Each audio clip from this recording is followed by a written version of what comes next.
Бар біз алғанға жараша да біз дағы қымбат алдық та. Аз барлы жерде 65-тен сатады картошканы.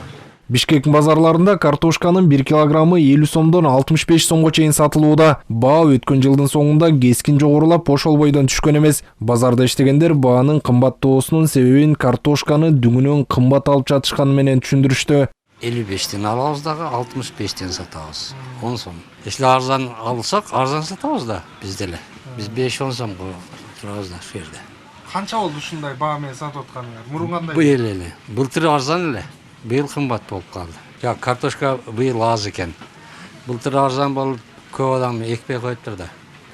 Ошого аз баа көтөрүлүп кетти. Бүгүнкү күндө республика боюнча картошканын орточо баасы 55 сом болуп жатканын монополияга каршы жөнгө салуу кызматы билдирди. Бааны ортомчулар атайын көтөрүп жибергени боюнча маалыматтар бар. Ошондой эле коңшу өлкөлөргө экспорттун көбөйүшү да буга себеп болуп жатканын адистер айтышат. Акыркы убакта ошо сыртка, экспортко көбүрөөк ориентир болуп атат.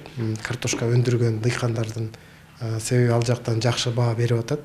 Ошондуктан бардык дыйкан жылдык мээнетин ушул баягы пайда көрөйүн деген максатта ошо сыртка көбүрөөк сатып атат. Кыргызстандын картошка керектөөсү жылына 700 000 тоннадай болсо, 2024-жылы дыйкандар 1 миллион 200 000 тоннага жакын продукция өндүргөн. Картошка өлкөдөгү 9 социалдык маанилүү азыктын катарына киргендиктен учурда анын кору жетиштүү. Андыктан кабатыр болууга эч кандай негиз жок экенин Айыл чарба министрлиги билдирет. Бүгүнкү күндө эч кандай кабатыр болбоңуздар. Бизде өзүбүздүн көлөмүбүз толук кандуу бар. Ал көлөмүбүз 25-жылдын жаңы түшүм алуусуна чейин жеткиликтүү.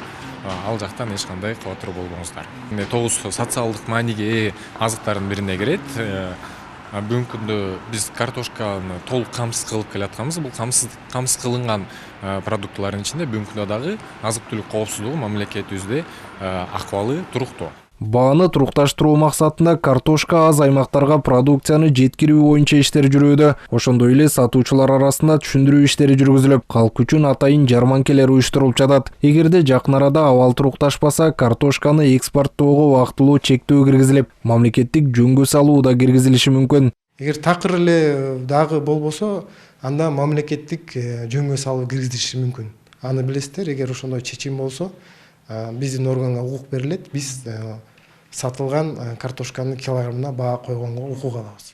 Ал арада картофель кластердик бирикмеси картошканын экспортуна тыюу салбоо өтүнүчү менен министрликке кат жолдогон. Алар азыктын бул түрүнө кирешелүү баа 5-6 жылда бир болоорун айтып, дыйкандардын бул жылы тапкан жогорку кирешеси мурдагы жылдардагы чыгашасын толуктап алганга мүмкүнчүлүк түзөт деген жүйөө келтиришкен. Ал эми Айыл чарба министрлиги ортомчуларды дыйкандардан картошканы сатып алгандан кийин ага 5 сомдон ашык кошпоого чакырып, эгер баа негизсиз көтөрүлүп кетсе, чара көрүлөөрүн эскертет. Автандил Бактыбеков, Жакшылык Исаков, ЛТР Бишкек.